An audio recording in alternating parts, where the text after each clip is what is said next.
अस्सलाम वालेकुम दोस्तों। आज हमने एक्सरसाइज 1.6 नाइन्थ क्लास की सॉल्व करनी है। इसमें हम सबसे पहले ग्रामर रूल पढ़ेंगे। ग्रामर रूल कैसे हल करते हैं। ये दो लीनियर इक्वेशंस होती हैं, इनमें हमने वेरिएबल्स की वैल्यू फाइंड करनी है। एक्स और वाई वेरिएबल। लीनियर इक्वेशन क्या होती है? जिसमें मैक्सिमम पावर जो है, मैक्सिमम डिग्री वेरिएबल की वो 1 हो, उसको हम लीनियर इक्वेशन कहते हैं। तो इस लीनियर इक्वेशन से हमने by matrix method Cramer rule को यूज करके एक्स और वाई की वैल्यू फाइंड करनी है।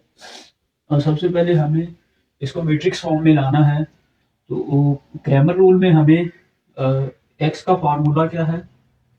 ए एक्स का determinant over A determinant and Y is equal to होता है A Y determinant over A determinant. So हमें ए एक्स चाहिए, ए वाई चाहिए एंड ए मैट्रिक्स चाहिए, ताकि उनका हम डिटर्मिनेंट फाइंड करके एक्स और वाई की वैल्यू फाइंड कर सकें। तो पहले हम ए एक्स लिखते हैं। ए एक्स क्या होगा? ए एक्स होगा, इसमें हम एक्स की वैल्यूज लिखेंगे, सॉरी एक्स के कोएफिशिएंट्स नहीं लिखेंगे, और एक्स के अलावा ये लिखेंगे कोएफिशिएंट्स। लेकिन पहले ये पहला कॉलम, ये दूसरा कॉलम। कैसे? 4 6 -2 and 2। This is ax, then ay। इसमें हम y के कोएफिशिएंट्स नहीं लिखेंगे, और पहले x के लिखने हैं। और ये बात, पहला 2 3 4 एंड 6। अब हमें मैट्रिक्स ए चाहिए। ए मैट्रिक्स इज इक्वल टू होगा x and y both coefficients, 2 3 -2 and 2। अब हमारे पास ए एक्स, ए वाई एंड ए आ गए। अब हमने इनके फार्मूले के अकॉर्डिंग डिटर्मिनेंट फाइंड करने हैं। उन डिटर्मिनेंट को यूज करके हम एक्स और वाई की वैल्यू फाइंड करेंगे। तो ई का डिटर्मिनेंट कैसे लेंगे, सॉरी ए एक्स का डिटर्मिनेंट कैसे लेंगे? ये डिटर्मिनेंट का साइन है। डिटर्मिनेंट के लिए क्या करते हैं, इसको इससे मल्टीप्लाई करते हैं, इसको इससे, और दरम्यान में माइनस। कैसे? 4 मल्टीप्लाई बाय 2 -6 मल्टीप्लाई बाय -2। तो ये हो गया 8 -6 -2 मल्टीप्लाई होंगे तो ये -12 हो जाएगा। And 8 minus into minus plus, ये 12 हो गया, तो ये आ गया 20। इसी तरह हमने ए वाई का डिटर्मिनेंट फाइंड करना है।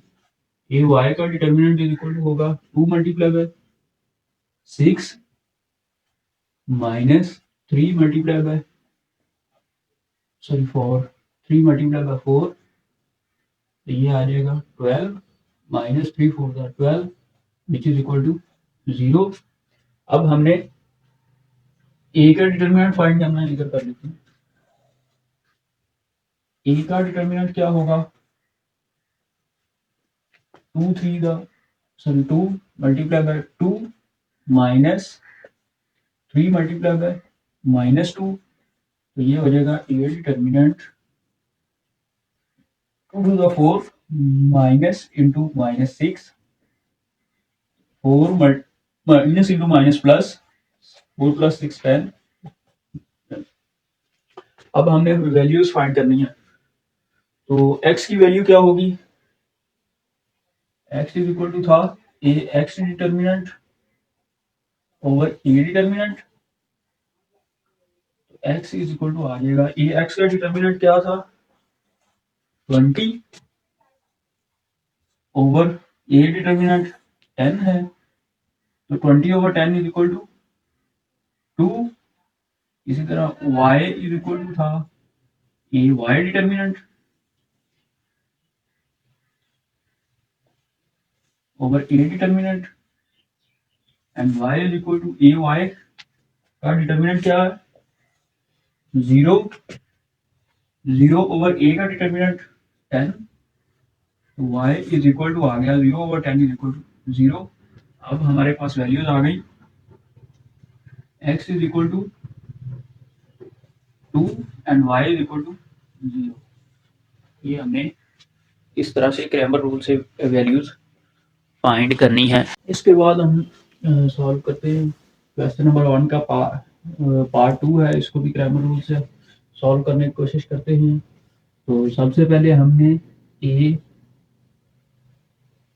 एक्स चाहिए, हम लिखेंगे ए एक्स, तो इसमें एक्स वाले कोएफिशिएंट नहीं लिखेंगे और इधर से लिखना स्टार्ट करेंगे। ये पहले ये वाला कॉलम 3 1 एंड इसका कोएफिशिएंट नहीं है, जिसका कोएफिशिएंट नहीं होता उसका कोएफिशिएंट 1 होता है, और इसको 5 आ जाएगा। उसके बाद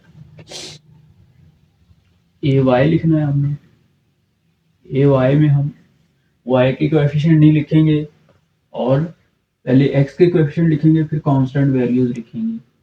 ये 2 एंड 6, 3 एंड 1। अब ए मैट्रिक्स लिखेंगे, उसमें हमारे पास आ जाएगा 2 6 1 एंड 5।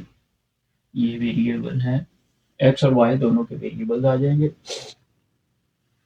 तो अब हम इसका डिटर्मिनेंट फाइंड करते हैं।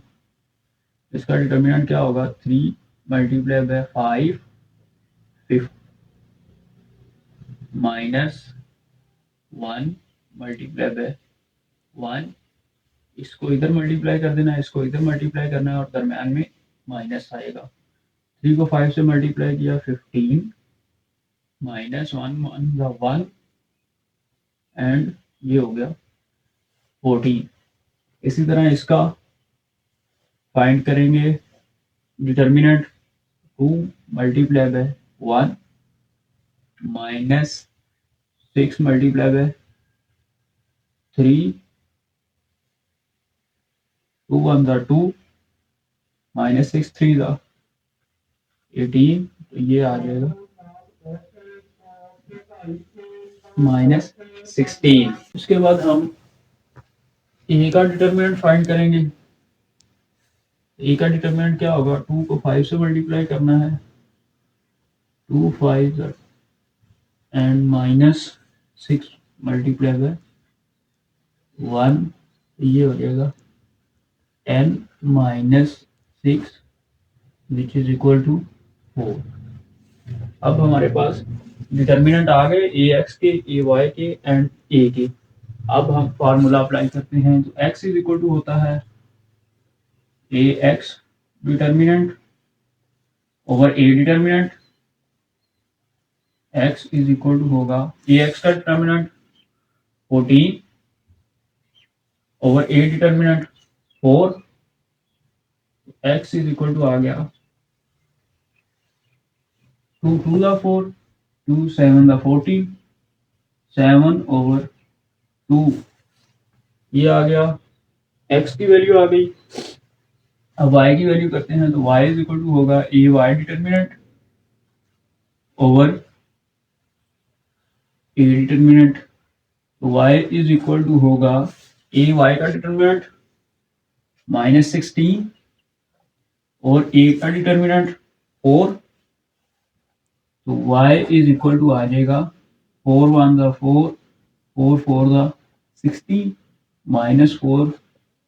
ये y की वैल्यू आ गई और this is value of x।